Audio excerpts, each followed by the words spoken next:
Carta aos Hebreus, capítulo 1. Passando por uma longa linha de profetas, Deus falou aos nossos antepassados séculos a fio, de diferentes maneiras.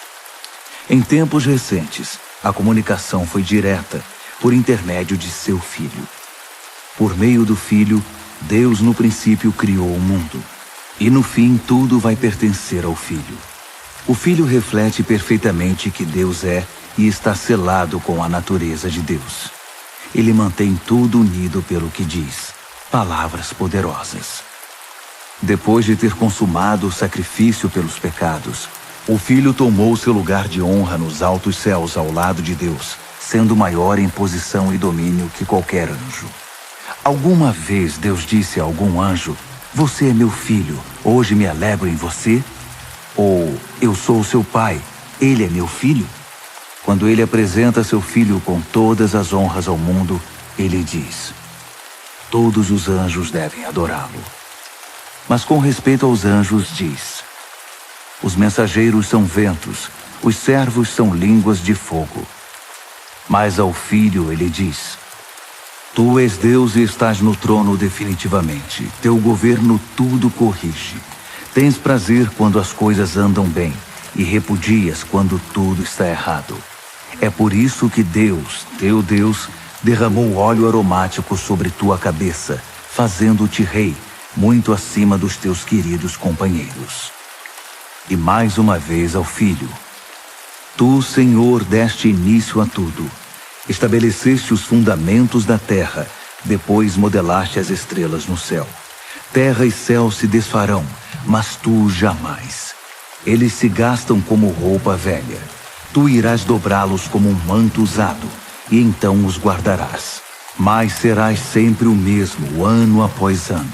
Nunca irás definhar, nunca irás desvanecer". E alguma vez ele disse algo parecido a algum anjo? "Assente-se aqui ao meu lado direito, até que eu faça dos seus inimigos um descanso para os pés". Não é óbvio que todos os anjos são enviados para ajudar os que foram designados para receber a salvação? Hebreus, capítulo 2. É fundamental que nos apeguemos com firmeza ao que ouvimos, para que não nos desviemos. Se a antiga mensagem entregue pelos anjos era válida e ninguém podia desprezá-la, acham que podemos nos arriscar a desprezar a última, esta magnífica salvação? Antes de tudo, ela foi entregue pelo Senhor em pessoa, depois cuidadosamente transmitida a nós pelos que dele a ouviram.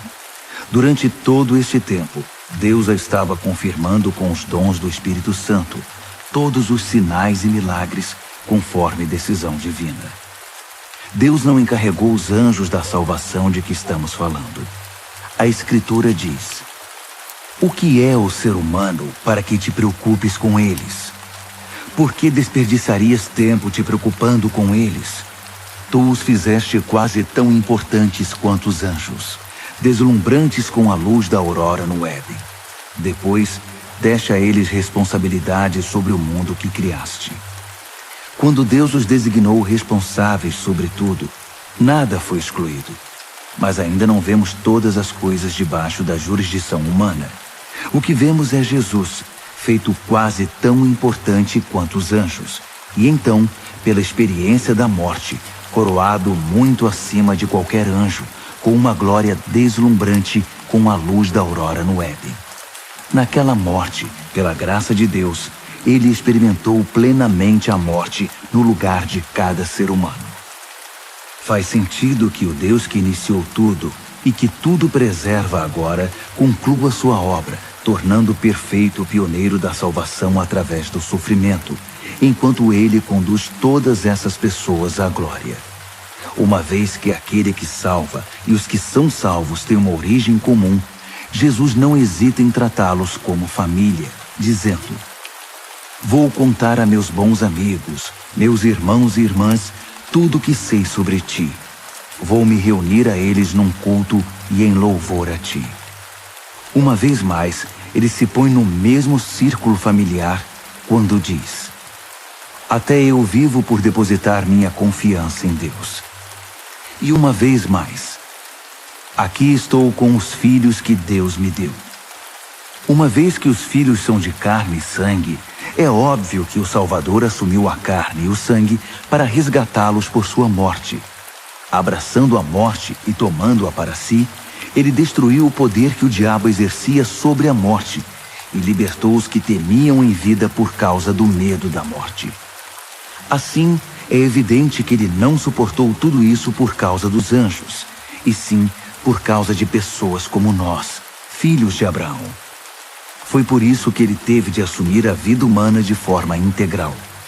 Então, quando se apresentou diante de Deus como sacerdote principal para retirar os pecados da humanidade, ele já havia experimentado toda a dor e havia passado em todos os testes, e agora tinha condições de ajudar no que fosse necessário.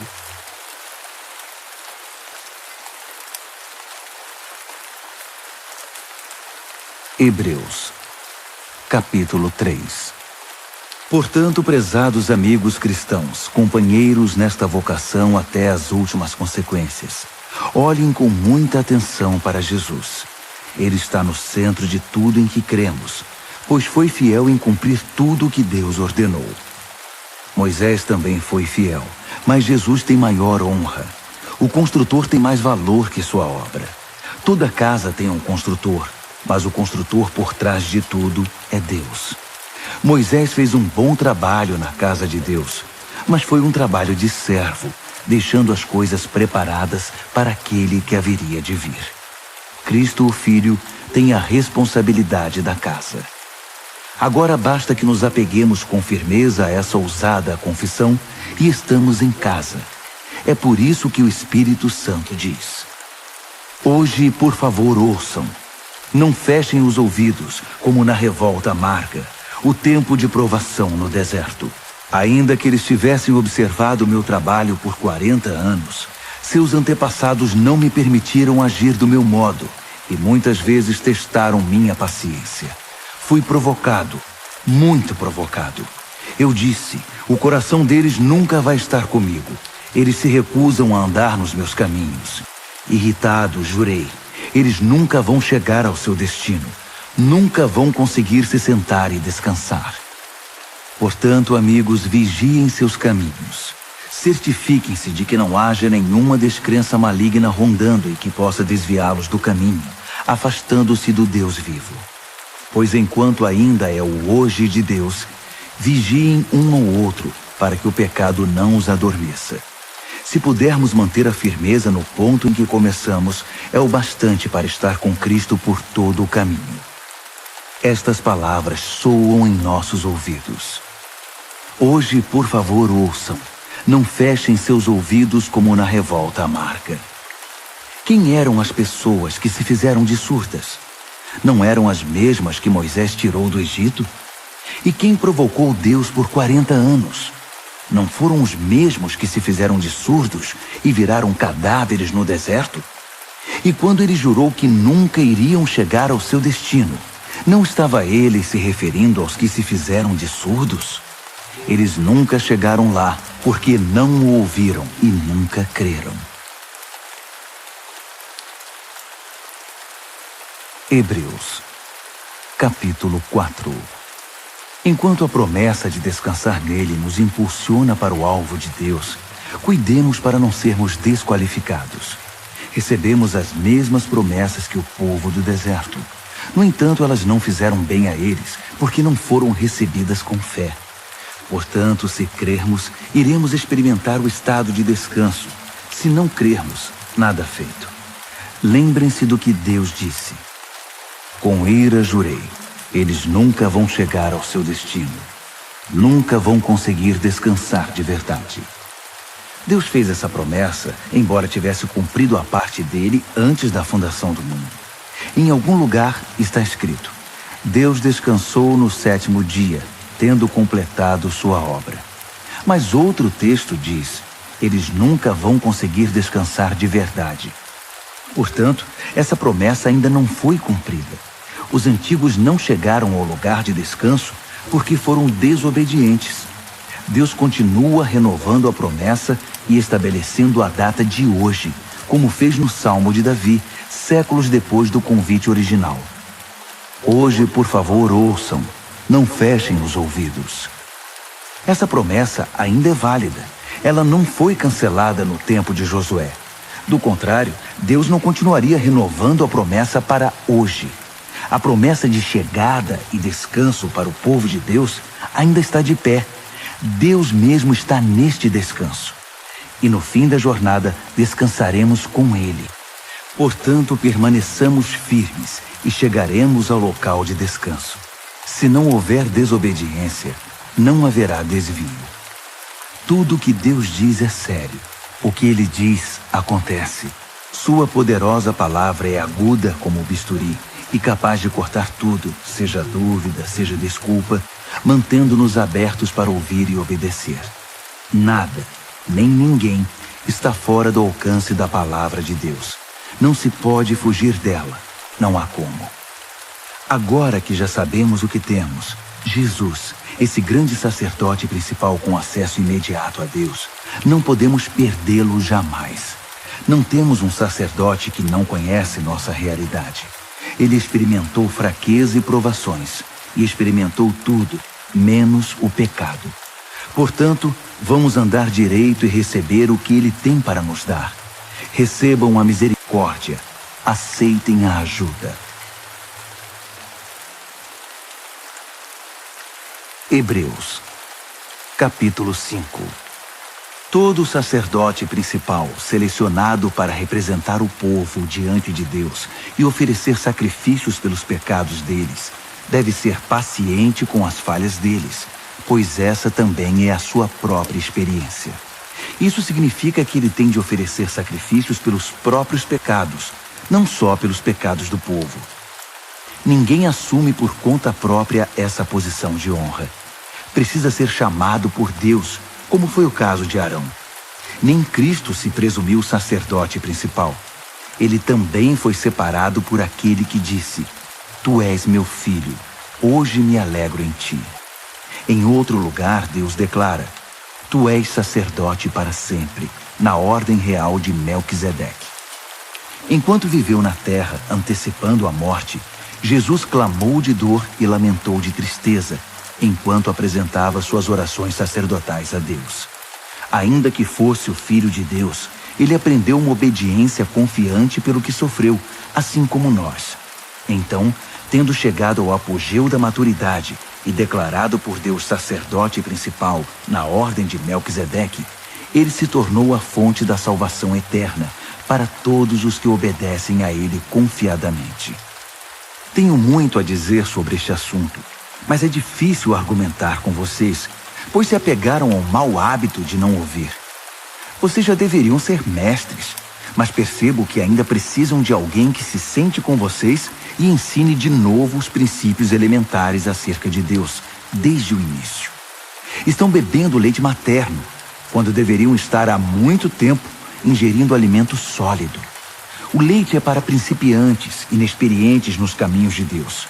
O alimento sólido é para quem tem maturidade e alguma prática em discernir o certo do errado. Hebreus, capítulo 6. Portanto, vamos abandonar os rabiscos da pré-escola e passar para as grandes obras de arte que retratam Cristo. Cresçam em Cristo. As verdades fundamentais estão estabelecidas. Virar as costas para a salvação da autoajuda e se voltar para Deus com toda a confiança. Instruções batismais, imposição de mãos, ressurreição dos mortos, castigo eterno. Se Deus nos ajudar, permaneceremos fiéis a tudo isso. Mas isso não é tudo. Continuemos. Os que já viram a luz provaram o sabor dos céus, foram parte da obra do Espírito Santo, experimentaram pessoalmente a absoluta bondade da palavra de Deus e os poderes que se manifestaram em nós, e ainda assim, com desprezo, viraram as costas para tudo isso e lavaram as mãos. Bem, eles não podem começar tudo de novo, como se nada tivesse acontecido. É impossível, porque crucificaram Jesus outra vez. Eles o repudiaram em público. A terra ressecada, que recebe a chuva, produz uma colheita farta. pois o lavrador que a cultiva tem a aprovação de Deus.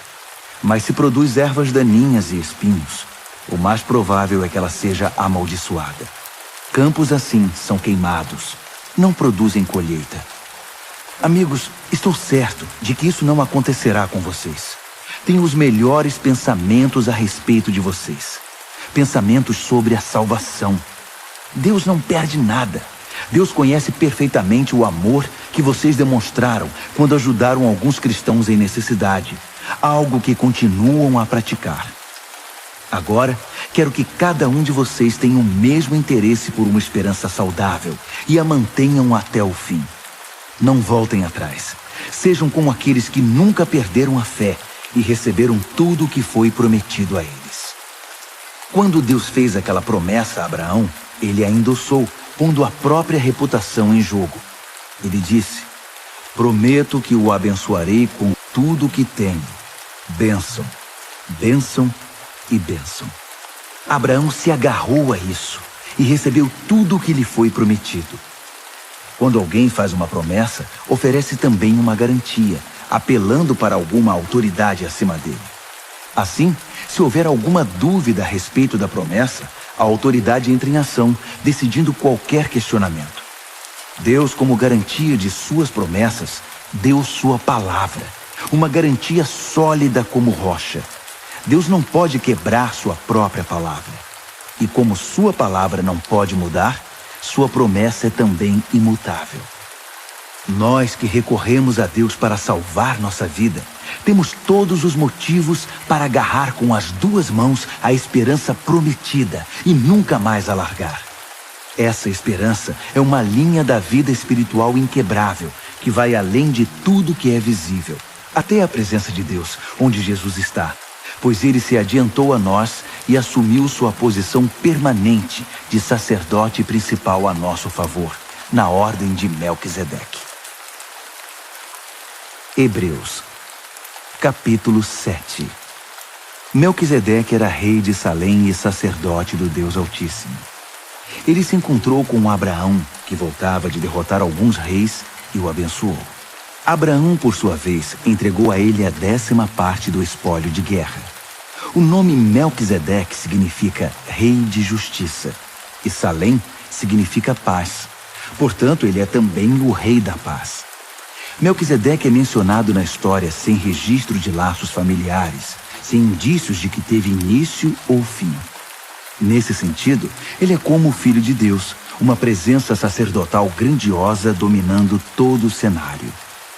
Podemos deduzir que Melquisedeque era alguém muito importante pelo fato de nosso pai Abraão ter dado a ele o dízimo dos despojos.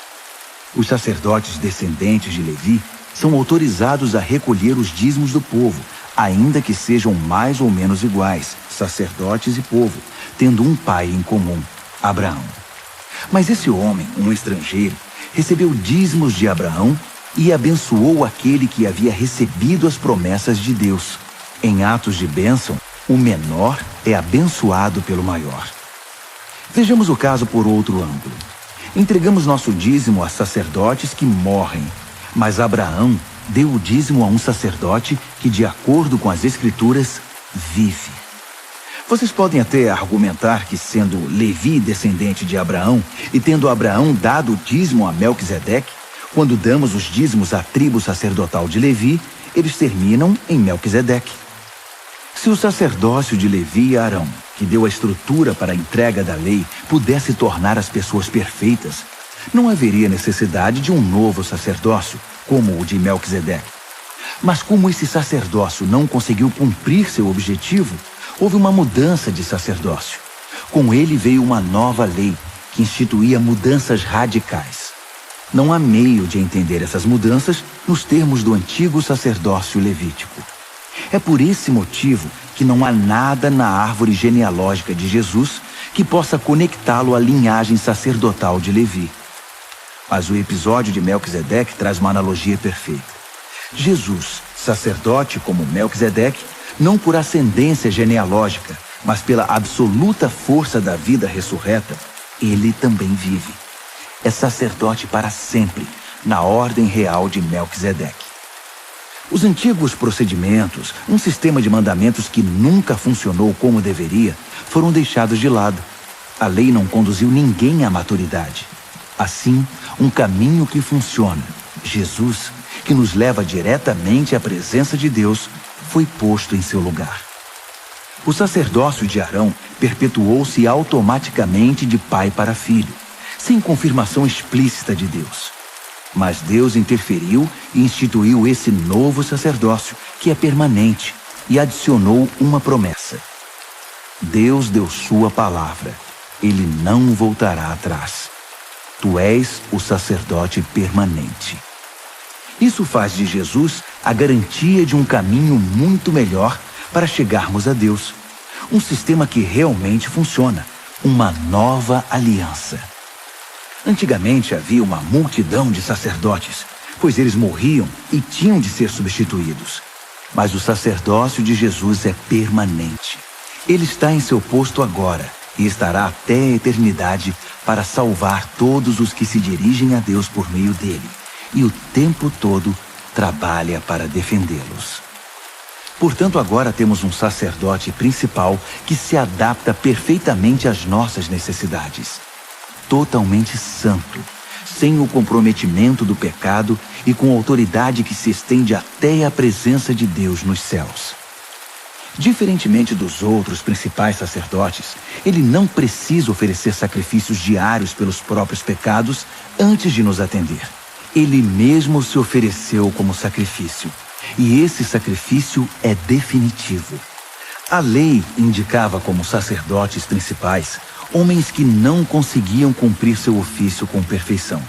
Mas a ordem que resultou da intervenção de Deus designou o Filho, que é absoluta e eternamente perfeito. Hebreus, capítulo 8. Em essência, temos um sacerdote principal, que com autoridade na presença de Deus, conduz o culto no santuário verdadeiro construído por Deus. A tarefa do sacerdote principal é oferecer dádivas e sacrifícios. Nesse ponto não é diferente do sacerdócio de Jesus. Se ele estivesse limitado à terra, não poderia ser sacerdote. Não precisaríamos dele, pois há um grande número de sacerdotes que podem oferecer as dádivas prescritas na lei. Esses sacerdotes, na verdade, apenas representam o que acontece no verdadeiro santuário do céu. Moisés teve um vislumbre dele na época em que estava para edificar o santuário do tabernáculo. Foi quando Deus disse: siga exatamente o que você viu na montanha. Mas a obra sacerdotal de Jesus ultrapassa em muito a dos outros sacerdotes, pois ele faz parte de uma aliança muito superior. Se a primeira aliança tivesse funcionado, a segunda não seria necessária. Mas sabemos que a antiga aliança deixou a desejar, pois Deus disse: levantem a cabeça, está chegando o dia em que vou estabelecer uma nova aliança com Israel e Judá. Vou deixar de lado a antiga aliança que estabeleci com os antepassados deles, quando os conduzi pela mão na saída do Egito. Eles não cumpriram a parte deles no acordo, por isso os deixei de lado. Mas a nova aliança que estou fazendo com Israel não será escrita no papel, não será esculpida em pedra. Desta vez vou escrever a aliança neles mesmos. Vou gravá-la no coração deles. Vou ser o Deus deles, e eles serão o meu povo. Não precisarão ir à escola para aprender de mim, nem comprar um livro do tipo Conheça Deus em 5 lições. Eles vão me conhecer em primeira mão, o pequeno e o grande, o comum e o importante. Eles vão me conhecer por terem sido carinhosamente perdoados, por terem sua ficha de pecados apagada e limpa para sempre. Quando a nova aliança entre Deus e seu povo passou a vigorar, a antiga foi para a gaveta e lá ficará acumulando poeira.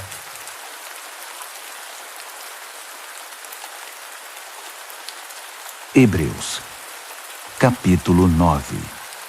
A primeira aliança continha orientações para o culto e contava com um lugar designado especialmente para realizá-lo. Uma grande tenda exterior foi montada. Ela abrigava o candelabro, a mesa e o pão da presença. Esse local era conhecido como Lugar Santo.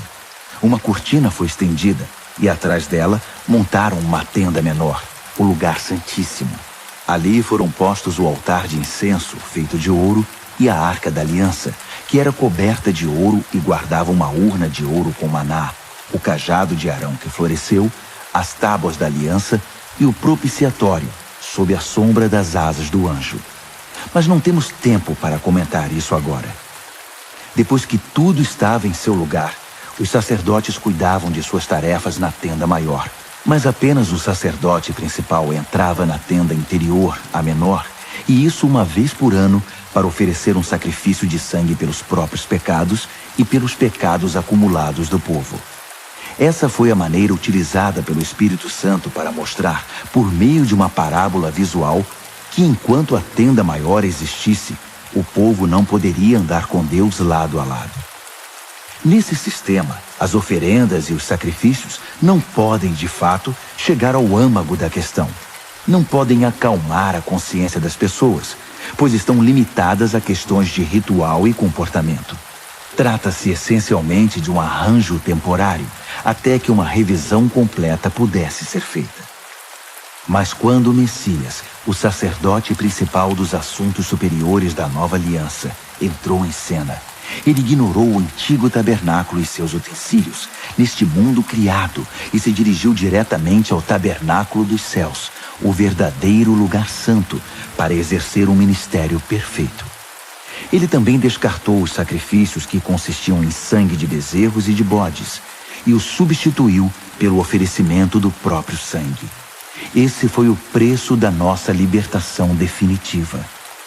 Se o sangue de animais e outros rituais de purificação tiveram algum efeito positivo sobre nosso comportamento e nossa religião, imaginem quanto mais o sangue de Cristo é capaz de purificar nossa vida, por dentro e por fora. Por meio do Espírito, Cristo ofereceu-se como sacrifício sem defeito e nos libertou dos esforços inúteis para que nos tornássemos pessoas respeitáveis e pudéssemos viver para Deus.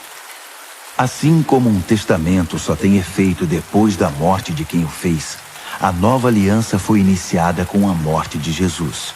Sua morte assinalou a transição da antiga aliança para a nova, cancelando as antigas obrigações e os pecados que as acompanhavam, e convocando os herdeiros a receber a herança eterna que foi prometida a eles. Reuniu Deus e seu povo neste novo caminho. Mesmo na primeira aliança, houve a necessidade de uma morte para sua confirmação.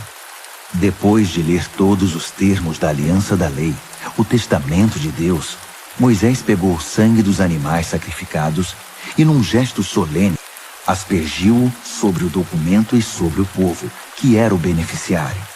Ele atestou sua validade com as palavras: "Este é o sangue da aliança ordenada por Deus." Fez o mesmo com o local de culto e seu mobiliário. Moisés disse ao povo: "Este é o sangue da aliança que Deus firmou com vocês." Num testamento, pode-se dizer que tudo gira em torno da morte. É por isso que o sangue, a evidência da morte, é tão usado em nossa tradição, especialmente no que se refere ao perdão de pecados. Isso indica a proeminência do sangue e da morte em todas aquelas práticas secundárias que apontam para as realidades do céu. Indica também que quando o que é real assume seu lugar, os sacrifícios de animais não são mais necessários, pois já cumpriram seu propósito. Cristo não entrou na versão terrestre do lugar santo. Ele entrou no verdadeiro lugar santo e ofereceu-se a Deus como sacrifício pelos nossos pecados.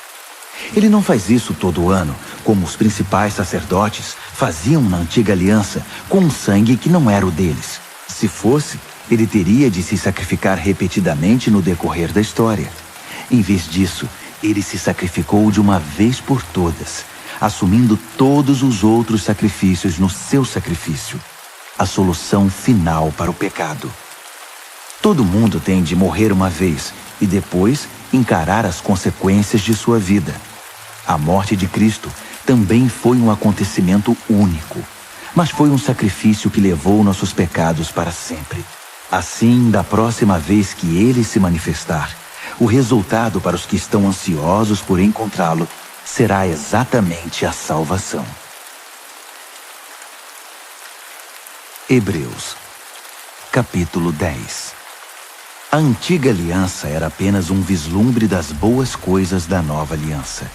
Uma vez que a antiga aliança da lei não era completa em si mesma, ela não poderia aperfeiçoar os que participavam dela. Não importa quantos sacrifícios oferecessem ano após ano, jamais conseguiriam uma solução definitiva. Se tivessem conseguido, os adoradores seguiriam cada um o seu caminho alegremente, não mais presos aos seus pecados. Mas em vez de remover a consciência do pecado, a repetição dos sacrifícios de animais, na verdade, só realçava a preocupação e a culpa, porque o sangue de touros e de bodes não tem poder para eliminar pecados. É isso que a profecia quer dizer nas palavras de Cristo. Tu não queres sacrifícios e ofertas ano após ano, e me preparaste um corpo para o sacrifício. Não é o aroma ou a fumaça do altar que te dá prazer. Então eu disse, estou aqui para fazer do teu modo, ó Deus, como está determinado no teu livro. Quando ele diz, tu não queres sacrifícios e ofertas, está se referindo às práticas da antiga aliança. Quando acrescenta, estou aqui para fazer do teu modo, deixou de lado o sistema antigo para promulgar a nova aliança, o modo de Deus, por meio do qual nos tornamos perfeitos para Deus pelo sacrifício único de Jesus. O sacerdote trabalha no altar todos os dias, oferecendo o mesmo sacrifício ano após ano, e nem de longe resolve o problema do pecado. Como sacerdote, Cristo fez um sacrifício único pelos pecados, e tudo se resolveu. Então, ele se sentou à direita de Deus e apenas esperou que seus inimigos desabassem. Foi um sacrifício perfeito, realizado por uma pessoa perfeita, para aperfeiçoar pessoas muito imperfeitas. Por meio daquela simples oferta, ele fez tudo o que precisava ser feito para os que tomam parte no processo purificador. O Espírito Santo confirma. A nova aliança que estou fazendo com Israel não será escrita no papel, não será esculpida em pedra. Desta vez, vou escrever a aliança neles mesmos. Vou gravá-la no coração deles. Ele conclui. Vou limpar de vez a ficha dos pecados deles. Uma vez que os pecados foram definitivamente eliminados, não é preciso mais oferecer sacrifícios por eles. Portanto, amigos, podemos agora, sem hesitação, caminhar direto para Deus, até o lugar santo. Jesus preparou o caminho pelo sangue de seu sacrifício e atua como nosso sacerdote diante de Deus. A cortina que dá acesso à presença de Deus é seu corpo. Então, avante, cheios de fé, confiantes de que estamos apresentáveis para Ele, vamos nos agarrar às promessas que nos fazem prosseguir. Ele sempre mantém sua palavra. Sejamos criativos no amor, no encorajamento e na ajuda. Não evite as reuniões de culto, como alguns fazem, desprezando os irmãos, ainda mais agora que o grande dia se aproxima. Desistir e virar as costas para tudo que aprendemos e recebemos, para a verdade que agora sabemos, é o mesmo que rejeitar o sacrifício de Cristo, e estaremos sem defesa no juízo final. E que julgamento será? Se a pena por quebrar a lei de Moisés era morte física, o que acham que vai acontecer se vocês desprezarem o Filho de Deus, se cuspirem no sacrifício que tornou vocês completos e se insultarem o Espírito? Isso não é pouca coisa. Deus já nos avisou, vai nos chamar para prestar contas e nos fazer pagar. Ele foi muito claro. A vingança é minha e não vou deixar passar nada. Disse também, Deus vai julgar seu povo. Acreditem, ninguém vai escapar. Lembram-se de quando vocês viram a luz pela primeira vez? Eram tempos difíceis. Ser desrespeitado em público e atacado de todas as formas era a rotina. Às vezes com vocês, às vezes com seus amigos. Se os amigos eram presos, vocês ficaram do lado deles.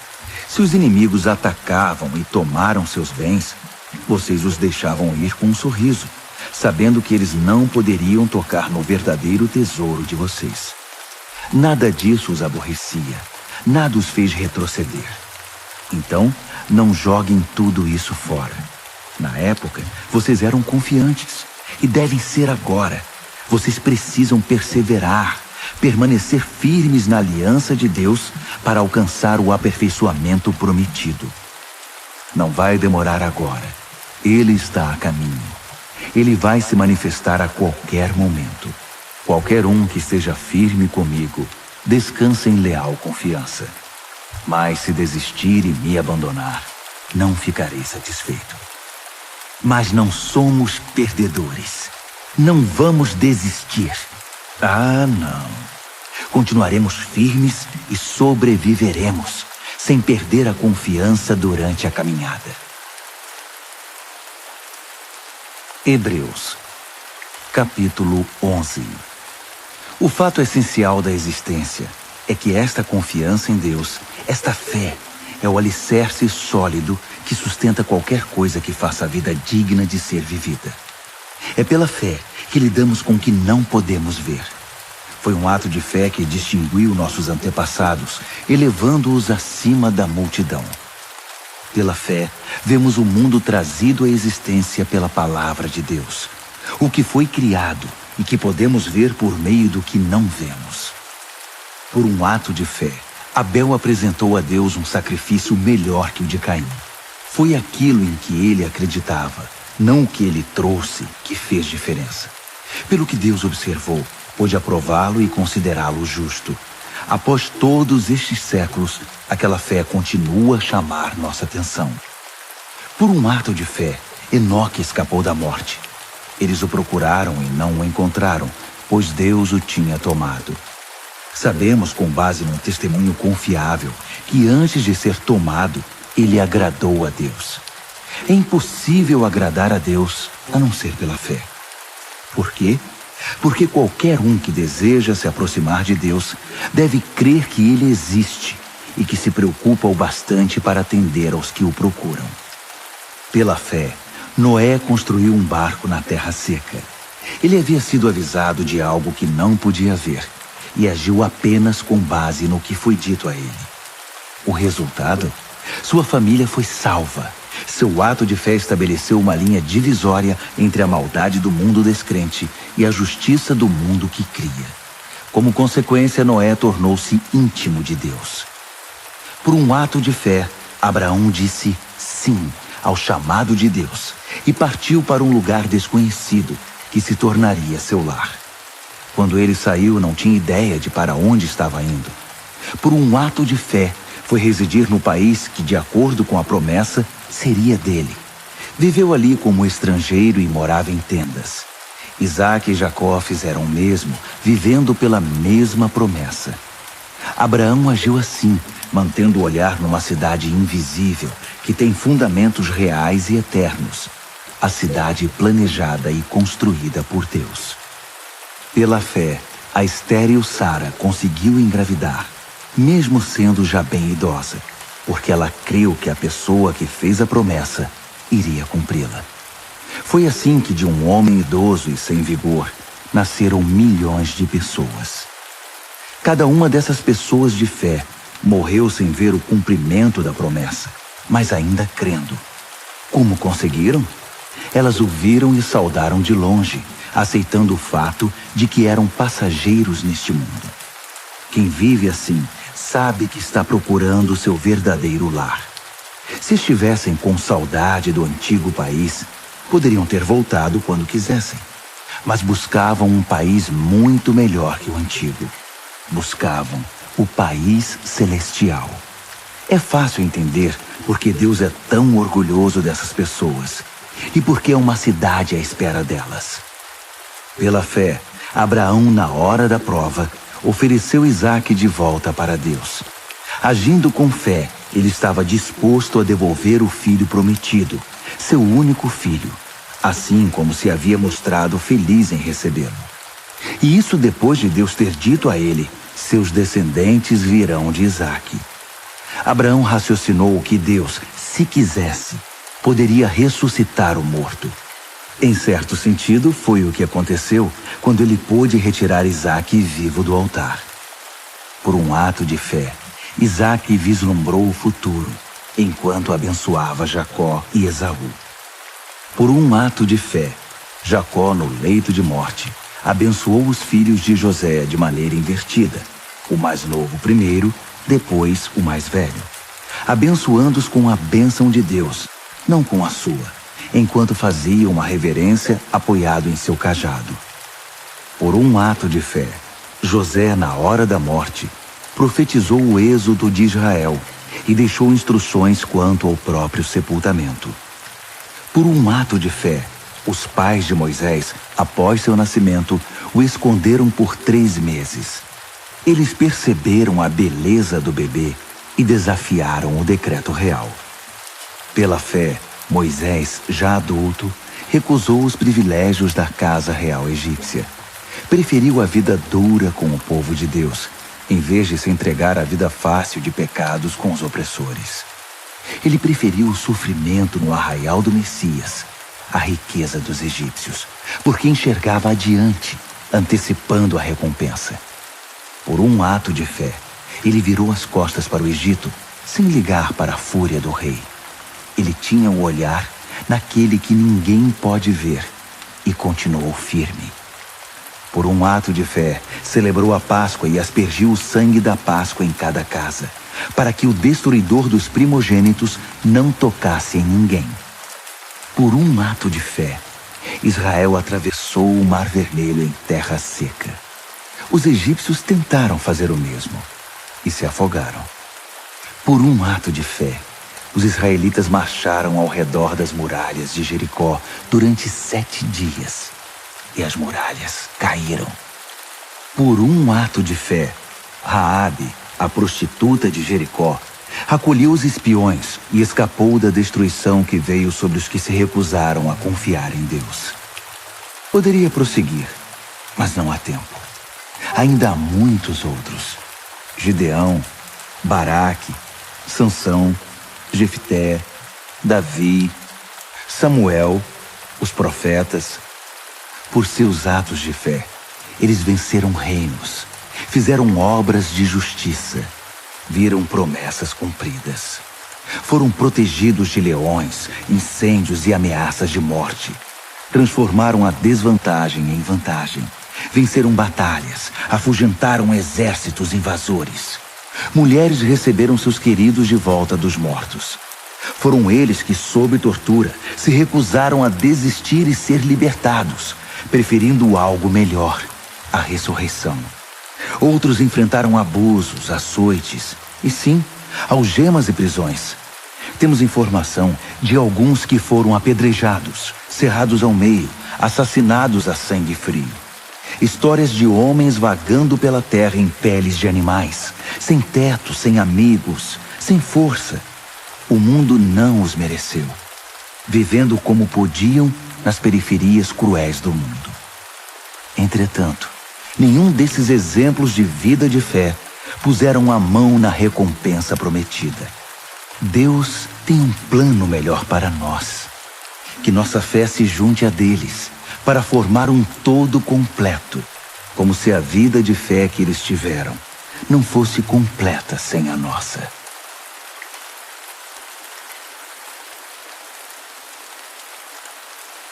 Hebreus, capítulo 12. Percebem o que isso significa? Todos esses pioneiros iluminando o caminho, todos esses veteranos nos encorajando. Significa que o melhor a fazer é continuar. Livres dos acessórios inúteis, comecem a correr e nunca desistam. Nada de gordura espiritual extra, nada de pecados parasitas. Mantenham os olhos em Jesus, que começou e terminou a corrida de que participamos. Observem como ele fez, porque ele jamais perdeu o alvo de vista, aquele fim jubiloso com Deus.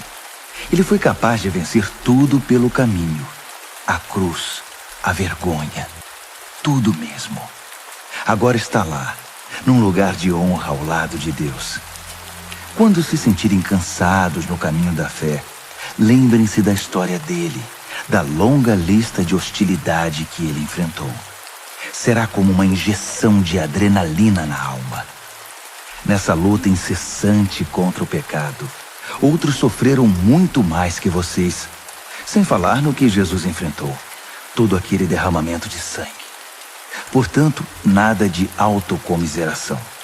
Ou vocês já se esqueceram de que os bons pais tratam bem os filhos e que Deus trata vocês como filhos dele? Meus filhos queridos, não desprezem a disciplina de Deus. Também não sejam esmagados por ela. Ele disciplina o filho que ama. O filho que ele abraça, ele também corrige. Deus está educando vocês. É por isso que vocês nunca devem desistir. Ele está tratando vocês como filhos queridos. Essa provação que vocês estão enfrentando não é um castigo, é um treinamento, a experiência normal dos filhos. Só pais irresponsáveis deixam os filhos por conta própria. Vocês gostariam que Deus fosse irresponsável? Se respeitamos nossos pais que nos educaram e não nos mimaram, por que não aceitar a disciplina de Deus para que possamos viver de verdade?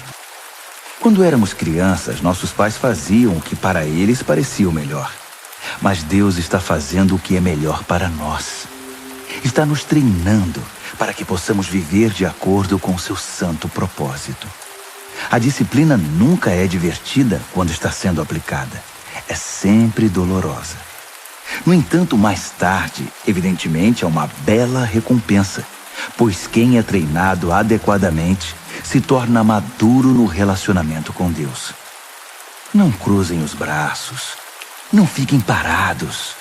Preparem o caminho dos maratonistas para que ninguém tropece, caia ou pise em algum buraco e sofra uma contusão no tornozelo. Ajudem-se mutuamente e corram. Esforcem-se para que seja possível a convivência uns com os outros e com Deus. Senão o máximo que vão conseguir é um vislumbre de Deus. Não permitam que ninguém despreze a generosidade de Deus. Não deixem que a erva daninha da amargura se espalhe. Uns poucos espinhos podem arruinar um jardim em pouco tempo. Cuidado com a síndrome de Esaú.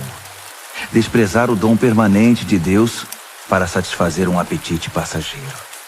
Vocês sabem que Esaú mais tarde se arrependeu daquele ato impulsivo e tentou, ora com lágrimas, ora sem lágrimas, recuperar a bênção de Deus.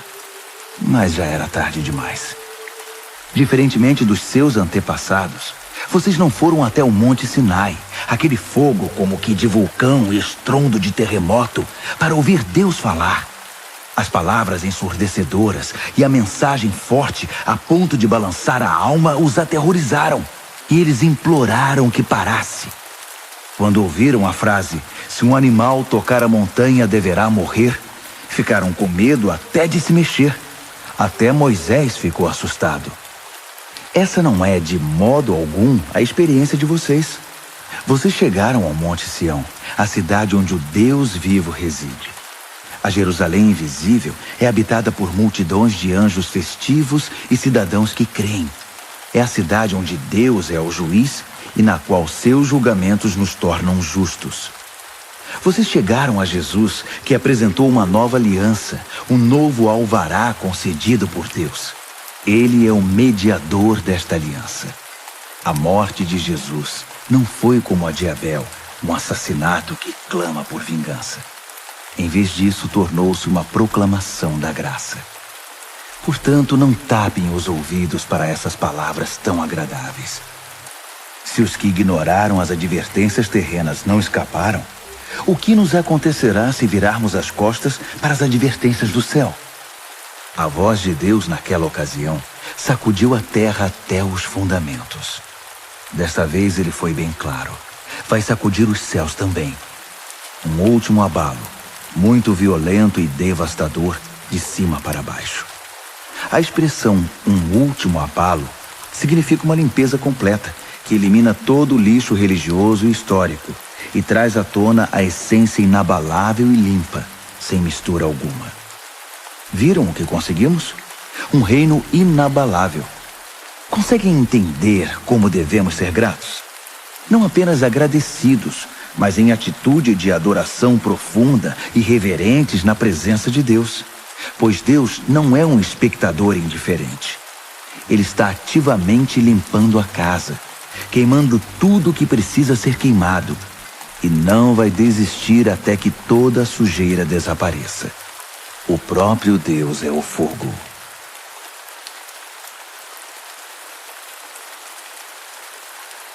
Hebreus, capítulo 13. Estejam bem uns com os outros, unidos pelo amor, sempre prontos para oferecer uma refeição ou uma pousada se alguém precisar, pois alguns receberam anjos em casa sem o saber. Tratem os prisioneiros como se estivessem presos com eles. Cuidem das vítimas de abuso como se o que aconteceu com elas tivesse acontecido a vocês. Honrem o casamento e mantenham a pureza sexual entre marido e esposa. Deus não aprova o sexo casual e ilícito. Não fiquem obcecados por adquirir bens materiais. Estejam satisfeitos com o que já possuem, pois considerando que Deus nos assegurou, não vou permitir que vocês caiam, nunca vou abandonar vocês, podemos corajosamente citar: Deus está pronto para nos ajudar. Não tenho medo de nada.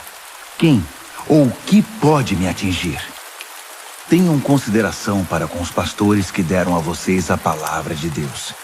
Observem como eles vivem e permitam que a fidelidade deles ensine vocês, bem como a verdade que eles defendem. Devemos ser persistentes, porque Jesus não muda. Ontem, hoje, amanhã, Ele é sempre o mesmo. Não sejam enganados. Se especularem demais, podem acabar se afastando dele. A graça de Cristo é o único fundamento adequado à vida. Produtos com o nome de Cristo não fazem muito pelos que os compram. O altar de onde Deus nos envia o dom de si mesmo não se presta ao tipo de exploração praticada por gente desonesta. No antigo sistema, os animais eram mortos, depois os corpos eram retirados do acampamento. O sangue então era trazido para dentro do altar como sacrifício pelo pecado. Ocorreu o mesmo com Jesus.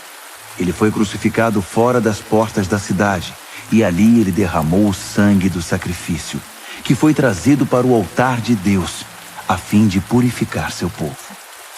Portanto, vamos para fora, onde Jesus está, onde a ação está. Não devemos pensar em privilégios, mas assumir nossa parte no sofrimento de Jesus. Esse mundo que fica do lado de dentro não é nosso lar. Esperemos a cidade que está para vir. Vamos para o lado de fora com Jesus, não mais derramando sangue de sacrifícios de animais, e sim os louvores dos nossos lábios a Deus, em nome de Jesus. Não pensem que por achar que tudo está resolvido, poderão se tornar preguiçosos e não fazer mais nada pelo bem comum. Não. Compartilhem o que têm com os outros. Deus tem prazer especial em atos de culto. Um tipo diferente de sacrifício, que tem lugar na cozinha, no local de trabalho ou na rua. Sejam obedientes aos seus pastores. Ouçam o conselho deles. Eles estão atentos à condição da vida de vocês e trabalham sob a estrita supervisão de Deus. Contribuam para que a liderança deles seja alegre, não penosa. Por que tornar as coisas mais difíceis? Orem por nós. Não temos dúvida quanto ao que fazemos ou por que fazemos, mas é um trabalho difícil e precisamos das suas orações. Tudo o que queremos é viver bem na presença de Deus. Orem para que possamos nos reunir em breve. Que Deus, que reúne todas as coisas e torna todas as coisas completas, que estabeleceu a marca permanente do sacrifício de Jesus, o sacrifício de sangue, que selou a aliança eterna, que trouxe de volta Jesus, nosso grande pastor, levantado e vivo dentre os mortos, que agora reúna vocês e os presenteie com tudo de que precisam para agradá-lo.